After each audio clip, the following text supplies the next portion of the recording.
আসসালামু আলাইকুম সুপ্রিয় দর্শক, কেমন আছেন সবাই? আশা করছি সকলে ভালো আছেন। আজকের ভিডিওতে আমরা আলোচনা করতে চলেছি মালয়েশিয়ার কলিং ভিসার মেডিকেল সম্পর্কে। আমাদের কাছে মেডিকেল সংক্রান্ত বিভিন্ন ধরনের বিষয় আমাদের কাছে জানতে চান অনেকেই, তো মেডিকেল সংক্রান্ত কিছু গুরুত্বপূর্ণ তথ্য আমরা দিব এই ভিডিওতে। অবশ্যই আপনারা ভিডিওটি দেখবেন। বর্তমানে বাংলাদেশ থেকে এখন অনেকেই আছেন যারা দীর্ঘদিন থেকে অপেক্ষা করছেন মালয়েশিয়ার এই বাজারটার জন্য। 2024-এর কলিংয়ে অনেক বাংলাদেশি ভাই কিন্তু যেতে পারেনি, যদিও 18,000 কর্মী ওই কলিংয়েই আটকে গিয়েছিল। তবে তার ভিতরে 8,000 কর্মী বাংলাদেশ থেকে পাঠানোর জন্য সিলেক্ট হয়।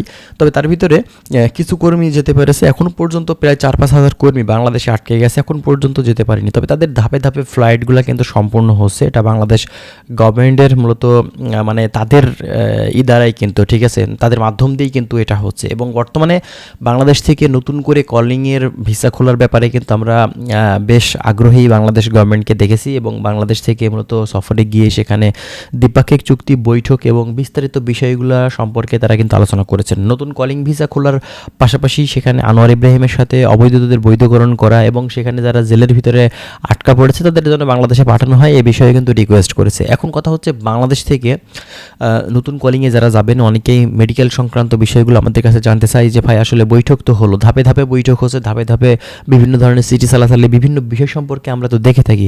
সেক্ষেত্রে মেডিকেলটা আসলে কবে থেকে শুরু হতে পারে? মেডিকেল সম্পর্কে যদি কিছু বলতেন ভাই। দেখেন, মেডিকেল অনেক এজেন্সি আছে অলরেডি করিয়ে ফেলিয়েছে। তো যারা মেডিকেল করেছেন তারা কিন্তু অলরেডি আপনারা প্রতারিত হয়ে গেছেন, কারণ এখন পর্যন্ত কোনো মেডিকেল স্টার্ট হয়নি। আপনি আগে থেকে মেডিকেল করলে তার ওই মেডিকেলের রেজাল্ট দিয়ে কোনো কাজে লাগবে না। তো এক্ষেত্রে অবশ্যই আপনাদের সাবধান থাকতে হবে। যারা অফলাইনে আছেন তাদের তো আরও বেশি সাবধান থাকতে হবে। যারা অনলাইনে আছেন তারা তো বিভিন্ন ধরনের তথ্য আমাদের থেকে পেয়ে থাকেন, বিভিন্ন মাধ্যম থেকে পেয়ে থাকেন। তো এজন্য মেডিকেল আগে থেকে আপনারা করবেন না, ঠিক আছে? মেডিকেলটা তখনই হবে যখন মালয়েশিয়ার গভর্নমেন্ট ওখান থেকে ফাইনাল ডিসিশন দিবে যে মালয়েশিয়ার কলিং ভিসার কার্যক্রমটা স্টার্ট হলো, বাংলাদেশ থেকে মেডিকেল এখন স্টার্ট হয়েছে। তো তখন দেখবেন যে একদম মানে অনলাইন প্ল্যাটফর্মে ধুম পড়ে যাবে সব কিছুর মানে প্রচারণা, ঠিক আছে?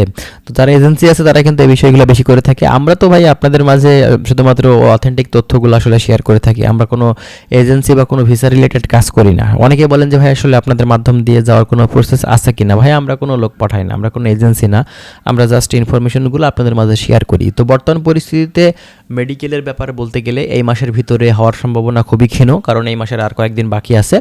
তো বাংলাদেশ থেকে হয়তো বা নেক্সট মাসে, সামনের মাসে মেডিকেলটা স্টার্ট হলেও হতে পারে। এ বিষয়ে 100% ভাবে আশা করা যাচ্ছে না। তবে হ্যাঁ, আপনার 50 থেকে 60% মানে আশা করা যায় যে হয়তো নেক্সট মাস থেকে আপনার মেডিকেলটা স্টার্ট হতে পারে, ঠিক আছে? তবে এই মাসের ভিতরে কিন্তু আসলে সম্ভাবনা খুবই কম। তারপরেও যদি হয়ে যায় তো আলহামদুলিল্লাহ। তারপরেও আমরা নতুন যদি কোনো আপডেট তথ্য পেয়ে থাকি কোনো জায়গা থেকে, তো অবশ্যই আমরা কিন্তু আপনাদেরকে জানিয়ে দেওয়ার চেষ্টা করব। যারা মালয়েশিয়া তথ্য আসলে জানার জন্য প্রতিনিয়ত আমাদের ভিডিওগুলো দেখে থাকেন, অবশ্যই চ্যানেলটি আপনারা সাবস্ক্রাইব করে রাখবেন। আমরা প্রতিনিয়তই চেষ্টা করছি বা চেষ্টা করে যাব আপনাদেরকে অথেন্টিক তথ্যগুলো দেওয়ার। তো যাই হোক বন্ধুরা, ভালো থাকবেন। আশা করছি বিষয়গুলো ক্লিয়ারলি বুঝতে পারছেন।